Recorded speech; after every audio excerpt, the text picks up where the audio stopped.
사도신경으로 신앙 고백하십니다.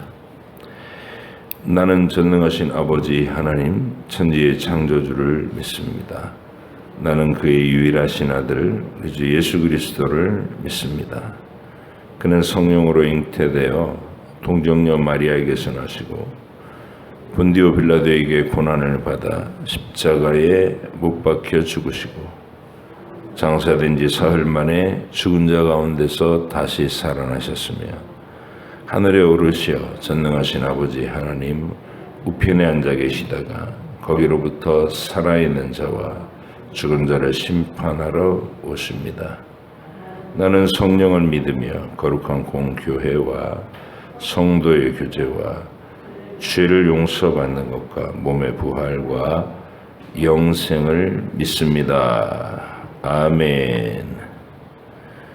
예레미야서 30장부터 31장까지입니다.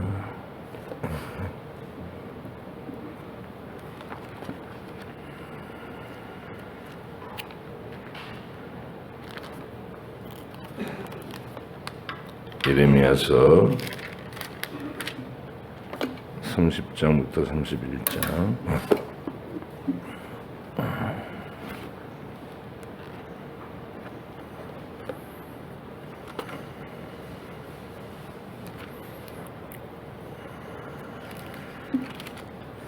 함께 읽겠습니다.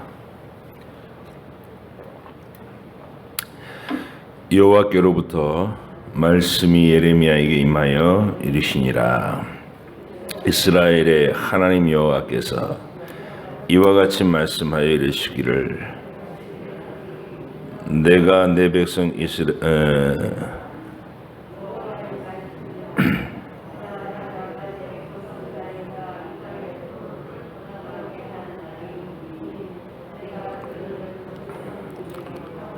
돌아오게 할 것이니 그들이 그 땅을 차지하리라. 여호와께서 말씀하시니라.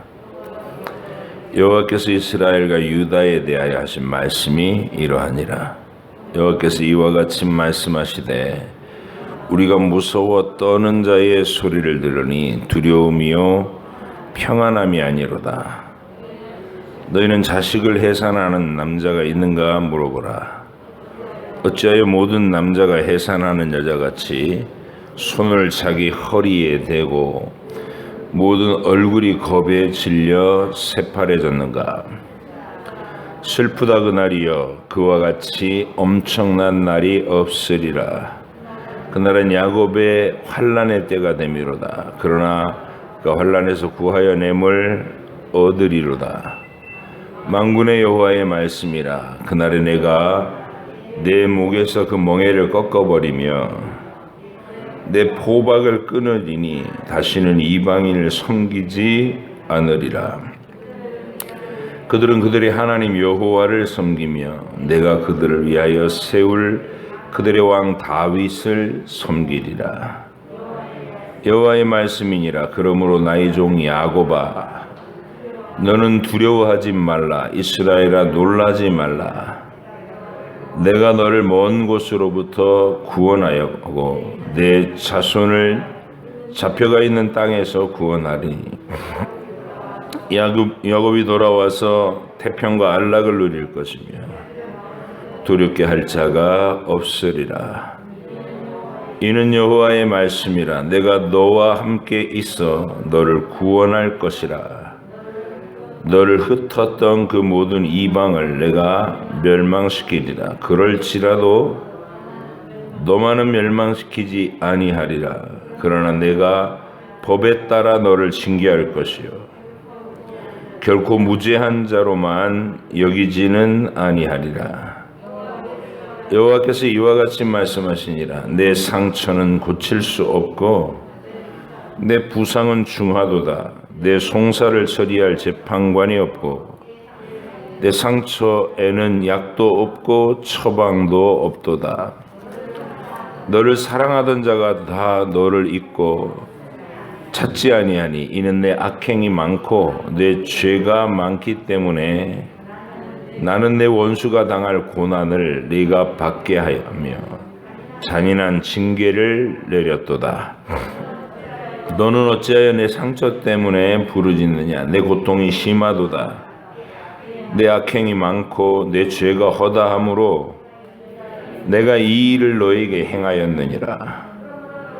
그러므로 너를 먹는 모든 자는 잡아먹힐 것이며 내 모든 대적은 사로잡혀 갈 것이고 너에게서 탈취해 간 자는 탈취를 당할 것이며 너에게서 노략질한 모든 자는 노략물이 되리라.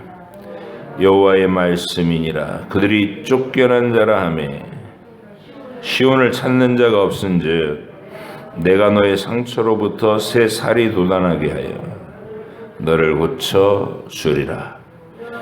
여호와께서 말씀하시니라. 보라, 내가 야곱 장막의 포로들을 돌아오게 할 것이고 그 거처들의 사랑을 베풀 것이라. 성읍은 그 폐허가 된 언덕 위에 건축될 것이요 그 보루는 규정에 따라 사람이 살게 되리라. 그들에게서 감사하는 소리가 나오고 즐거워하는 사르의 소리가 나오리라. 내가 그들을 번성하게 하리니 그들의 수가 줄어들지 아니하겠고 내가 그들을 존귀하게 하리니 그들은 비천하여지지 아니하리라. 그의 자손은 예전과 같겠고 그의 회중은 내 앞에 굳게 설 것이며 그를 압박하는 모든 사람은 내가 다 벌하리라. 그 영도자는 그들 중에서 나올 것이요 그 통치자도 그들 중에서 나오리라. 내가 그를 가까이 오게 하리니 그가 내게 가까이 오리라. 참으로 담대한 마음으로 내게 가까이 올 자가 누구냐? 여호와의 말씀이니라. 너희는 내 백성이 되겠고 나는 너희들의 하나님이 되리라. 보라, 여호와의 노여움이 일어나 폭풍과 회오리 바람처럼 악인의 머리 위에서 회오리 칠 것이라. 여호와의 진노는 그의 마음의 뜻한 바를 행하여 이루기까지는 돌이키지 아니하시나니 너희가 끝날에 그것을 깨달으리라. 여호와의 말씀이니라. 그때 내가 이스라엘 모든 종족의 하나님이 되고 그들은 내 백성이 되리라. 여호와께서 이같이 말씀하시니라. 칼에서 벗어난 백성이 광야에서 은혜를 입었나니 곧 내가 이스라엘로 안식을 얻게 하러 갈 때라. 옛적에 여호와께서 나에게 나타나사 내가 영원한 사랑으로 너를 사랑하기에 인자함으로 너를 이끌었다 하였노라. 처녀 이스라엘아, 내가 다시 너를 세우리니 네가 세움을 입을 것이요 네가 다시 소고를 들고 즐거워하는 자들과 함께 춤추며 나오리라. 네가 다시 사마리아 산들의 포도나무들을 심되 심는 자가 그 열매를 따기 시작하리라. 에브라임 산 위에서 파수꾼이 외치는 날이 있을 것이라. 이르기를 너희는 일어나라. 우리가 시온에 올라가서 우리 하나님 여호와께로 나아가자 하리라. 여호와께서 이와 같이 말씀하시니라. 너희는 여러 민족 앞에 서서 야곱을 위하여 기뻐 외치라. 너희는 전파하며 찬양하며 말하라. 여호와여, 주의 백성 이스라엘의 남은 자를 구원하소서 하라. 보라, 나는 그들을 북쪽 땅에서 인도하여 땅 끝에서부터 모으리라. 그들 중에는 맹인과 다리 저는 사람과 잉태한 여인과 해산하는 여인이 함께 있으며 큰 무리를 이루어 이곳으로 돌아오리라. 그들이 울며 돌아오리니 나의 인도함을 받고 간구할 때에 내가 그들을 넘어지지 아니하고 물 있는 계곡의 곧은 길로 가게 하리라. 나는 이스라엘의 아버지요 에브라임은 나의 장자니라. 이방들이여, 너희는 여호와 말씀을 듣고 먼 섬에 전파하여 이르기를 이스라엘을 흩으신 자가 그를 모으시고 목자가 그 양떼에게 행함같이 그를 지키시리로다. 여호와께서 야곱을 구원하시되 그들보다 강한 자의 손에서 속량하셨으니 그들이 와서 시온의 높은 곳에서 찬송하며 여호와의 복 곧 곡식과 새 포도주와 기름과 어린 양의 때와 소의 때를 얻고 크게 기뻐하리라. 그 심령은 물된 동산 같겠고 다시는 근심이 없으리로다 할지어다. 그때 처녀는 춤추며 즐거워하겠고 청년과 노인은 함께 즐거워하리니 내가 그들의 슬픔을 돌려서 즐겁게 하며 그들을 위로하여 그들의 근심으로부터 기쁨을 얻게 할 것임이니라. 내가 기름으로 제사장들의 마음을 흡족하게 하며 내 복으로 내 백성을 만족하게 하리라. 여호와의 말씀이니라. 여호와께서 이와 같이 말씀하시니라. 라마에서 슬퍼하며 통곡하는 소리가 들리니 라헬이 그 자식 때문에 애곡하는 것이라.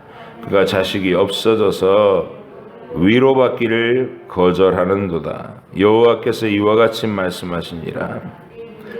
내 울음소리와 내 눈물을 멈추어라. 내일의 삭슬 받을 것인즉 그들이 그의 대적의 땅에서 돌아오리라. 여호와의 말씀이니라. 너의 장래에 소망이 있을 것이라. 너의 자녀가 자기들의 지경으로 돌아오리라. 여호와의 말씀이니라. 에브라임이 스스로 탄식함을 내가 분명히 들었노니 주께서 나를 징벌하심에 멍에에 익숙하지 못한 송아지 같은 내가 징벌을 받았나이다. 주는 나의 하나님 여호와이시니 나를 이끌어 돌이키소서. 그리하시면 내가 돌아오겠나이다. 내가 돌이킨 후에 뉘우쳤고 내가 교훈을 받은 후에 내 볼기를 쳤사오니 이는 어렸을 때의 치욕을 짐으로 부끄럽고 욕됨이니이다 하도다. 에브라임은 나의 사랑하는 아들 기뻐하는 자식이 아니냐. 내가 그를 책망하여 말할 때마다 깊이 생각하노라. 그러므로 그를 위하여 내 창자가 들끓으니 내가 반드시 그를 불쌍히 여기리라. 여호와의 말씀이니라. 처녀 이스라엘아, 너의 이정표를 세우고 너의 편말을 만들고 큰 길 곧 내가 전에 가던 길을 마음에 두라. 돌아오라. 내 성읍들로 돌아오라. 반역한 딸아, 내가 어느 때까지 방황하겠느냐. 여호와가 새 일을 세상에 창조하였나니 곧 여자가 남자를 둘러싸리라. 만군의 여호와 이스라엘의 하나님께서 이와 같이 말씀하시니라. 내가 그 사로잡힌 자를 돌아오게 할 때에 그들이 유다 땅과 그 성읍들에서 다시 이 말을 쓰리니 곧 의로운 처소여 거룩한 산이여 여호와께서 내게 복 주시기를 원하노라 할 것이며 유다와 그 모든 성읍의 농부와 양떼를 인도하는 자가 거기에 함께 살리니 이는 내가 그 피곤한 심령을 상쾌하게 하며 모든 연약한 심령을 만족하게 하였음이라 하시기로 내가 깨어보니 내 잠이 달았더라. 여호와의 말씀이니라. 보라, 내가 사람의 씨와 짐승의 씨를 이스라엘 집과 유다 집에 뿌릴 날이 이르리니 깨어서 그들을 뿌리 뽑으며 무너뜨리며 전복하며 멸망시키며 괴롭게 하던 것과 같이 내가 깨어서 그들을 세우며 심으리라. 여호와의 말씀이니라. 그때 그들이 말하기를 다시는 아버지가 신포도를 먹었으므로 아들들의 이갓이다 하지 아니하겠고 신포도를 먹는 자마다 그의 이갓인 것 같이 누구나 자기의 죄악으로 말미암아 죽으리라. 여호와의 말씀이니라. 보라, 날이 이르러 내가 이스라엘 집과 유다 집에 새 언약을 맺으리라. 이 언약은 내가 그들의 조상들의 손을 잡고 애굽 땅에서 인도하여 내던 날에 맺은 것과 같이 아니할 것은 내가 그들의 남편이 되었어도 그들이 내 언약을 깨뜨렸음이라. 여호와의 말씀이니라. 그러나 그날 후에 내가 이스라엘 집과 맺을 언약은 이러하니 곧 내가 나의 법을 그들의 속에 두며 그들의 마음에 기록하여 나는 그들의 하나님이 되고 그들은 내 백성이 될 것이라. 여호와의 말씀이니라.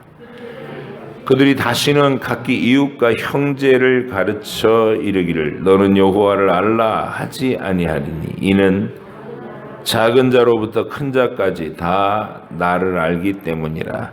내가 그들의 악행을 사하고 다시는 그 죄를 기억하지 아니하리라. 여호와의 말씀이니라. 여호와께서 이와 같이 말씀하셨느니라. 그는 해를 낮에 빛으로 주셨고 달과 별들을 밤의 빛으로 정하였고 바다를 뒤흔들어 그 파도로 소리치게 하나니 그의 이름은 만군의 여호와니라. 이 법도가 내 앞에서 폐할진대 이스라엘 자손도 내 앞에서 끊어져 영원히 나라가 되지 못하리라. 여호와의 말씀이니라. 여호와께서 이와 같이 말씀하시니라. 위에 있는 하늘을 측량할 수 있으며 밑에 있는 땅의 기초를 탐지할 수 있다면 내가 이스라엘 자손이 행한 모든 일로 말미암아 그들을 다 버리리라. 여호와의 말씀이니라. 보라 날이 이르리니 이 성은 하나님의 망대로부터 모퉁이 문에 이르기까지 여호와를 위하여 건축될 것이라. 여호와의 말씀이니라. 측량줄이 곧게 가렙 언덕 밑에 이르고 고아로 돌아 시체와 제의 모든 골짜기와 기드론 시내에 이르는 모든 고지 곧 동쪽 마문의 모퉁이에 이르기까지 여호와의 거룩한 곳이니라. 영원히 다시는 뽑거나 전복하지 못할 것이니라. 아멘. 기도하겠습니다. 하나님 아버지, 이스라엘을 징계의 혹독한 매로 때리시고 그들을 근원적으로 변화시키셔서 마음에 새겨진 율법으로 하나님의 뜻을 구하는 백성을 빚으시겠다고 선언하시면서 회복의 날을 약속하고 계시나이다. 진정한 그 회복은 하나님의 아들이 세상에 오시고 온 세상 만민들 가운데서 마귀의 압제에 또 사망의 권세에 짓눌려서 고통하던 모든 인류 가운데 택하신 영혼들을 구출해내시는 것으로 이 말씀이 궁극적으로 성취되는 줄 믿습니다. 우리의 생명과 또 우리의 영생을 약속하신 말씀이기에 우리가 이 말씀을 사랑하고 또한 하나님의 크신 은혜에 감사하나이다. 이 새벽에도 우리가 예레미야 예언을 읽으면서 선지자를 통하여 우리에게 알게 하신 하나님의 그 진실한 신앙, 진실한 사랑을 우리가 감사함으로 받아들이고 거룩한 주일을 기쁨으로 맞이하게 하여 주옵소서. 감사드리며 예수님의 이름으로 기도합니다. 아멘. 이사야의 예언에서 보았듯이 포로에서 돌아오게 하실 것이다 라고 하는 예언에는 하나님께서 이중적인 의미를 이렇게 중첩시킨다는 사실을 우리는 알아야 합니다. 유월절 사건도 마찬가지, 출애굽 사건도 마찬가지죠. 그냥 이스라엘 백성들이 단순히 애굽의 압제에 억눌려 있다가 그 노예살이에서 하나님의 큰 권능으로 구출받는다. 민족 해방에 대한 이야기가 아닌 거라고 하나님 분명히 세우시죠. 그 뜻을, 의미를 우리에게 이렇게 풀어서 세우시는 거예요. 어린 양의 피, 이게 이제 강력한 상징이죠. 심판의 권세를 면하는 어린 양의 피. 하나님의 심판을 받기에 합당한 자들, 아담이 타락한 이후에 그 죄 아래서 태어나는 우리 모두의 비극은 하나님을 전심으로 사랑하지 못한다는 거, 마음에 하나님 두기를 싫어한다는 거, 그리고 자기의 만족을 추구하고 이기적인 욕망이 자기의 하나님이 돼 있다는 거. 이게 우리의 본질입니다. 그게 죄 아래 노예살이라는 거예요. 그게 사망의 권세에 매여 있는 애굽의 종과 같은, 그리고 하나님의 아들이 오셔서 자신을 희생시킴으로 피 흘리심으로 우리의 심판을 면제하신 사건, 그 진정한 구원의 사건을 알려주는 게 유월절 사건이라는 거예요. 출애굽 사건. 마찬가지로 포로에서 돌아오는 이야기도 바벨론으로 포로로 잡혀가고 예루살렘이 불타고 성전이 파괴되고 폐허만 남은 그 현실 앞에서 예레미야를 통해, 이사야를 통해, 예레미야를 통해 하나님께서 계속 말씀하시는 것이 바벨론의 세력을 내가 폐할 것이고 너희를 끌려간 그 땅 끝에서 돌아오게 할 것이다. 모든 섬들과 모든 땅에서 내 백성을 불러 모을 것이다. 이렇게 말씀하십니다. 근데 이게 모든 땅 끝에서, 모든 섬들에서 내 백성을 불러 모은다는 이 이미지는 이미 아브라함 때부터 하신 거예요. 아브라함 때부터. 너와 내 후손이라고만 얘기하지 않고 내가 너와 너희 후손들에게만 복을 주리라 이렇게 얘기하지 않고 내가 너와 너의 후손으로 말미암아 온 세상 만민을 복받게 할 것이다. 이렇게 말씀하신다는 거죠. 아브라함과 같은 믿음의 고백을 하고 아브라함처럼 하나님을 알아가고 신뢰하는 그 자리에 도달하는 모든 영혼은 아브라함과 같이 영생에 참여시킬 것이다라는 온 세상 만민을 향한 구원의 약속이 아브라함 약속인 거예요. 그래서 출애굽 과정도 유월절 어린 양의 피, 예수 그리스도의 보혈을 직접적으로 상징하면서 출애굽의 그 과정 전체에다가 하나님의 아들이 세상에 오셔서 하실 일들을 상징으로 세워두신 거예요. 원망하다가 뱀에게 물려 죽어가던 그 이스라엘 백성들에게 장대 끝에 매달린 노뱀을 바라보고 살게 하신 사건도 그런 것이고, 하늘로부터 내려주는 신령한 양식, 매일 성실하게 내려주시던 신령한 양식도 바로 예수님 오셔갖고 내가 하늘에서 내려온 산떡이다. 내 살을 먹고 내 피를 마시지 않으면 영생하지 못한다. 이런 말씀들로 만나를 설명하셨고, 또 따라다니는 반석으로 쪼개져서 물이 생수가 넘치게 하셨다. 이게 전부 예수 그리스도를 상징한 말씀이다. 사도 바울이 그렇게 풀고 있습니다.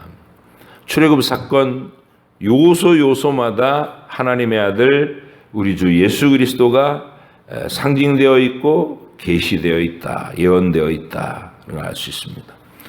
오늘 읽은 본문도 바벨론이 패하고 하나님의 백성들이 포로 잡힌 곳에서 돌아오게 하신다라는 이 약속은 단순하게 그 BC 500년대에 있었던 파괴와 70년 후에 돌아오는 이스라엘의 그 현실 역사 그것만 얘기한 게 아니다는 거예요.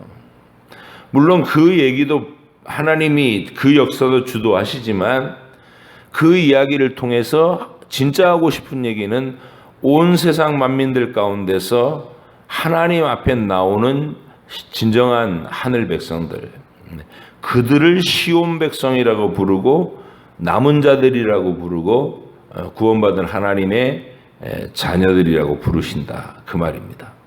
그래서 우리는 그러니까 이사야를 읽을 때 이 중첩된 의미를 계속 봤으니까 지금도 포로로 끌려갔다가 징계의 매를 다 맞고 돌아오는 이야기를 읽을 때는 이거는 먼 옛날의 이스라엘 얘기가 아니라 지금 세계 온 세상 만민들 가운데서 부르심을 받고 구원의 은총에 참여한 내 이야기구나, 우리의 이야기구나, 이거를 분명히 알고 읽어야 된다. 그래야 남의 이야기 읽듯이 읽지 않게 된다는 거예요. 내 얘기로 읽어야 내가 감동을 하고 확신을 갖고 열정을 가지고 이 복음을 계속 누군가에게 전하고 싶은 거예요. 하나님의 뜨거운 언약의 말들, 사랑의 말들, 영원한 사랑의 맹세들이 나를 향한 것이구나. 그리고 누구든지 또 우리 주 예수님의 이름을 듣고 그 이름에 반응하는 영혼에게는 이 영원한 행복이 선물로 주어지겠구나 하는 복음의 열정을 우리가 품을 수 있게 된다. 오늘 이 새벽에도 우리가 읽은 이 30장과 31장이 바로 그 내용에 집중되어 있다. 포로에서 돌이킬 것에 대한, 그리고 돌아오게 하셔서 다시 번성하게 하실 것에 대한 하나님의 약속. 그것은 저와 여러분 속에 있는 복음으로 인한 회복을 또 생각해 봐야 된다. 우리가 하나님을 온전하게 섬기지 못함으로써 우리 인생에서 빚어져 있는 황폐함, 내 영혼의 곤고함, 비참함, 이걸 깨닫는 것이 구원의 출발입니다. 내가 하나님과 온전한 연합을 이루지 못하고 사랑의 연합을 이루지 못하고 단절된 마음을 가지고 태어나서 내 이기적인 욕망을 위해서 자꾸 죄로 기울어지는 내 자신을 볼 때 느껴지는 그 비참함, 곤고함, 고통스러움, 갈증, 허기, 이걸 깨닫는 마음이 구원의 기초란 말이죠. 그걸 우리 주 예수님께서 말씀하시기를 심령이 가난한 자는 천국이 저희 것이다. 복이 있나니 천국이 저희 것이다. 이렇게 말씀하시는 것이, 그 심령의 가난함이 뭐겠어요? 허기지고 목말란다는 거예요. 영혼이. 하나님 아닌 것으로 배 터지게 먹어서 이미 혼자 배불러 있는 그런 거 말고, 인생의 진실을 깨달아서 수고와 슬픔 가운데 지나고 죽음이라고 하는 한계 속에 분명히 놓여있는 이 인생이라고 하는 진실을 태어나면서 바로 마주하는 거 아니에요. 낳자마자 네 마지막은 죽음이다 이렇게 선언되어 있는 거예요. 그리고 너의 날들은 수고와 슬픔으로 지나갈 것이다, 이것도 선언되어 있는 거고. 그래서 우린 태어나면서부터 곤고와 비참함에 대해서 느낄 수밖에 없고 깨달을 수밖에 없도록 만들어 놓으셨는데도 죄의 증상은 아랑곳하지 않고 하나님이 있긴 뭐 있어, 그리고 자기가 주인 돼서 허망한 길로 계속 달려나가는, 그게 인생들이라는 것이죠. 근데 그 중에서 하나님이 택하신 영혼들에게는 이 허기와 갈증이 느껴지게 하신다. 성령이 그 죽은 영혼을 되살려 놓으니까, 거듭나게 해 놓으시니까 감각이 살아나서 아픔과 고통을 느끼는 거예요. 하나님과 단절되어 있는 내 영혼의 비참함을 내가 압니다. 그리고 자백하고 돌아와서 그 보내신 영원한 하나님의 아들을 다시 나의 머리와 주님으로 삼고 그의 영원한 통치 아래로 들어가서 이제 죄와 더불어 싸우며 거룩해져 가는 길을 걷고, 어디까지 도달했던지 최선을 다해 도달한 그 모습과 그 자격을 가지고 영원한 천국으로 들어가서 주님과 함께 영원히 사는 것, 그게 우리들이 누릴 복의 내용입니다. 그래서 그 얘기가 바로 포로에서 돌아오는 이야기와 같다. 포로에서 돌아오는 이야기는 또 어떤 면에서 같으냐면 바벨론을 무너뜨리신다는 거예요. 바벨론을. 느부갓네살이라고 하는 이 걸출한 영웅이, 전쟁 영웅이 등장한 거죠. 바벨론 입장에서는. 그 느부갓네살이 일궈놓은 바벨론의 영광이라는 것은 어마어마한 제국을 세웠고, 그리고 지금도 7대 불가사의 중에 하나다. 바벨론의 공중정원이라고 하는 엄청난 그 바벨론 도성의 영광.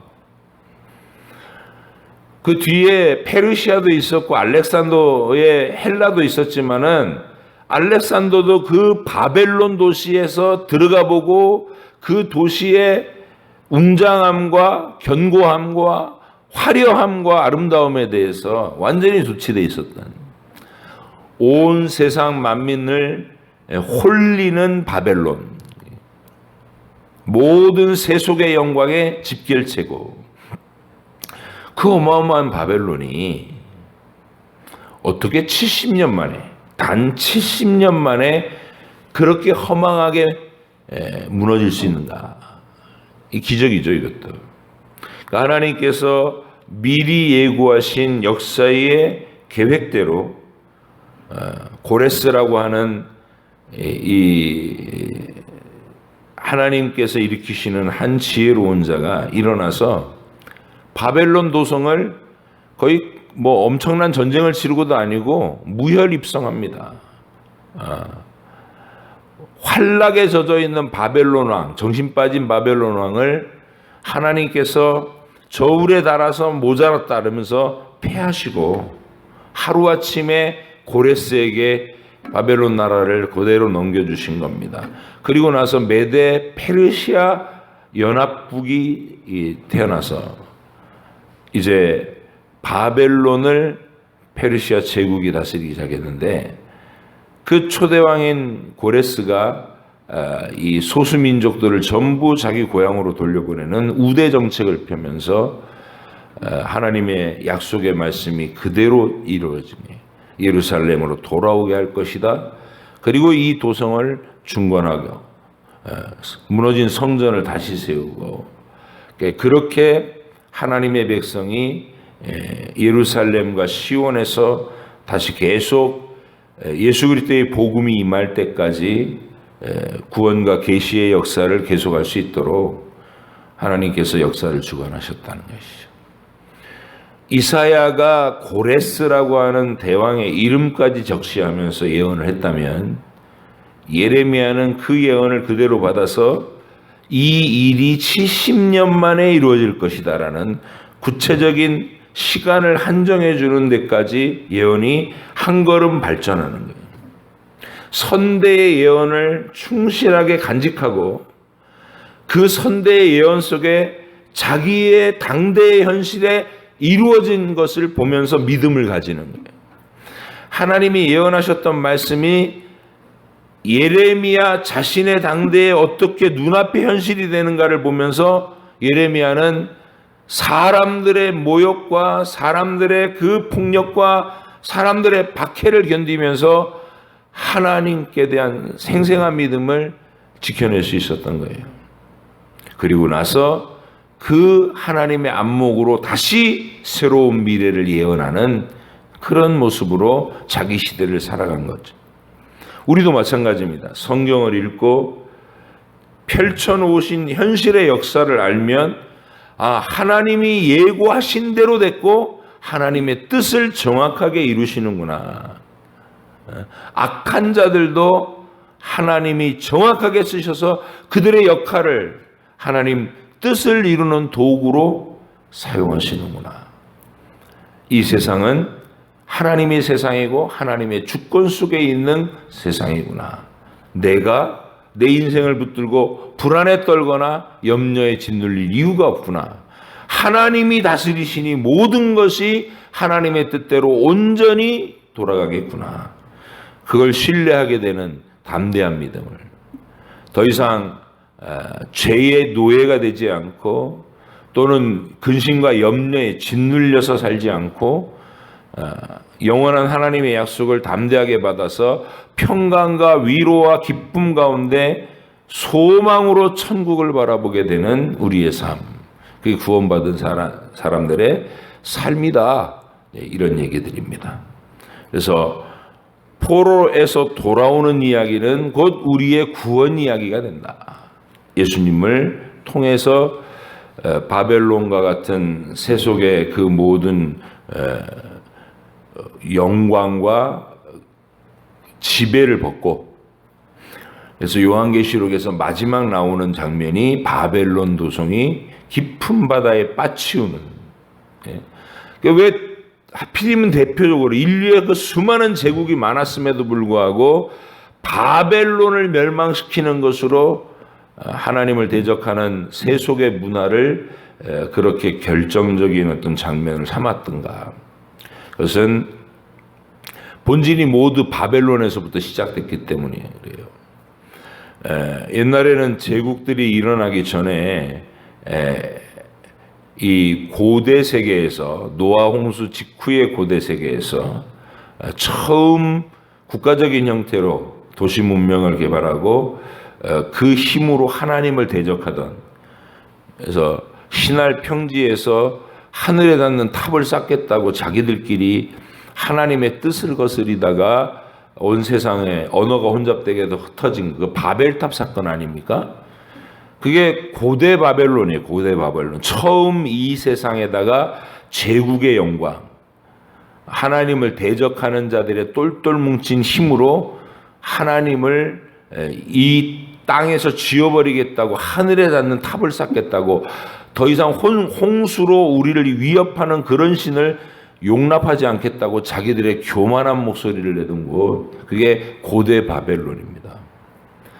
그 고대 바벨론의 정신을 그대로 계승한 게 다시 바벨론의 영광을 되살리겠다 이러고 일어난 게 느부갓네살 왕이라는 신바벨론이야.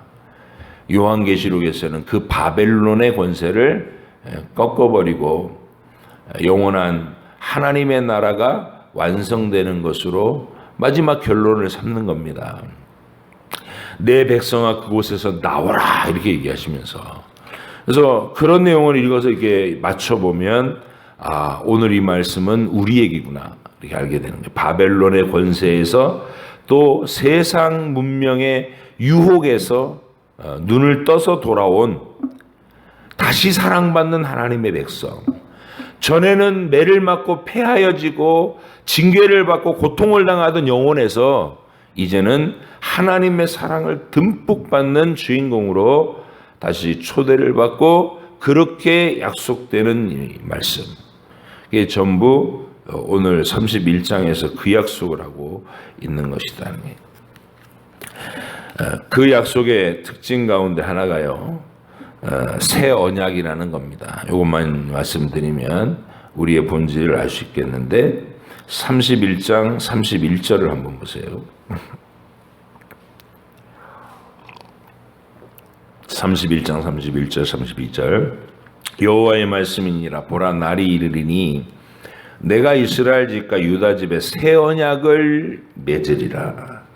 이 언약은 내가 그들의 조상들의 손을 잡고 애굽 땅에서 인도하여 내던 날에 맺은 것과 같이 아니할 것은, 내가 그들의 남편이 되었어도 그들이 내 언약을 깨뜨렸음이라. 여호와의 말씀이니라. 이게 출애굽 사건 얘기하는 거예요. 광야에서 주님이 내가 너에게 장가들었다 그랬잖아요. 그렇게 언약을 맺고 하나님이 기뻐하시는 율법을 선포했는데 그 율법 앞에 서서 오히려 자기들의 악함만 다 드러낸 거, 그게 출애굽 사건이었다는 거예요. 그때는 내가 너희가 남편이 됐는데도 너희가 그 말씀대로 살지 않았다. 그럼 장차의 회복은 똑같이 율법 앞에 세워놓고 율법을 못 지키는 것으로 끝장나면 계속 역사가 반복될 뿐이잖아요. 그럼 어떻게 할 것이냐는 거예요. 33절 그러나 그날 후에 내가 이스라엘 집과 맺을 언약은 이러하니 곧 내가 나의 법을 그들 속에 두고 그들의 마음에 기록하여 나는 그들의 하나님이 되고 그들은 내 백성이 될 것이라. 여호와의 말씀이니라. 이렇게. 저와 여러분은 하나님을 사랑하는 진리의 복음으로 이제는 하나님을 사랑하고 그분의 뜻을 이루기 위한 삶의 목적을 가지고 죄와 더불어 싸우며 마음으로부터 변화돼서 하나님을 뜨겁게 사랑하는 존재로, 이게 복음입니다. 하나님과 하나님의 아들이 보여주신 희생의 사랑을 통해서 하나님과 영원히 관계가 회복된 복된 영혼들, 그 사랑으로 죄와 더불어 싸우고 세상을 정복하고 복음을 선포하는 하늘 백성의 위상으로 우리가 새롭게 되는 새 언약. 오늘도 그 행복한 마음으로 주일이 의무와 짐이 아니라 내가 일을 할 것이 많은데 주일은 일도 못하게 안식일을 지키라 그러고 짐스러운 날 손해가 되는 날 이런 게 아니라 나는 이 땅에 소망을 두지 않습니다. 내 소망은 하늘에 있습니다라는 것을 기쁘게 고백하는 거룩한 안식일로 모여드는 모든 구원받은 사람의 충만한 사랑의 마음, 그게 우리가 보여드릴 오늘 주일을 지키는 구원받은 자의 모습이다 그 말이죠. 오늘도 예레미야 30장 31장을 통해서 하나님이 약속하시는 이 회복의 약속은 바로 내가 황폐와 절망 가운데서 빠져있던 영혼이 하나님의 은혜로 회복돼서 그 구원의 은총 속으로 다 초대받아 땅끝에서부터 모여드는 하늘 백성의 바로 주인공이 나구나라는 걸 깨닫고 기쁨과 감사함으로 그 약속의 말씀을 꼭 붙잡고 이제 새 마음을 주신다고 하셨으니까 그 새 마음을 붙잡고 주님을 사랑하시는 그런 삶으로 매일매일 새로워지시기를 부탁드립니다. 기도하겠습니다. 하나님 아버지 감사합니다. 주님께서 예레미야를 통해서 포로에서 돌아오고 회복될 것을 미리 예언하십니다. 그 예언의 말씀을 성령이 주시는 지혜로 가만히 읽어보면 이스라엘의 역사 속에 벌어진 포로 귀환의 역사만 아니라 우리의 영혼이 마귀에게 유린당하고 죄와 비참함 속에 황폐해져 있었던 그 자리에서 예수님의 구원을 통해 회복된 하나님의 자녀로 세워진다는 것, 그 위대한 구원을 예언하고 있다는 사실을 우리가 밝히 알아보게 하시고 이런 말씀들을 읽고 내 마음에 이해되고 감동을 느낄 때마다 하나님 앞에 충성을 다하겠다는 각오와 결단이 우리 속에 매일 더 커져갈 수 있도록 인도해 주시옵소서. 오늘도 거룩한 주일에 우리의 믿음을 잘 고백하고 하나된 공동체로서 하나님 기뻐하시는 서부중앙교회를 세우고자 힘을 다하는 우리가 되게 해 주시옵소서. 감사드리며 예수님의 이름으로 기도합니다. 아멘. 하늘에 계신 우리 아버지의 이름을 거룩하게 하시며 아버지의 나라가 오게 하시며 아버지의 뜻이 하늘에서와 같이 땅에서도 이루어지게 하소서. 오늘 우리에게 일용할 양식을 주시고 우리가 우리에게 잘못한 사람을 용서하여 준 것 같이 우리 죄를 용서하여 주시고 우리를 시험에 빠지지 않게 하시고 악에서 구하소서. 나라와 권능과 영광이 영원히 아버지의 것입니다. 아멘.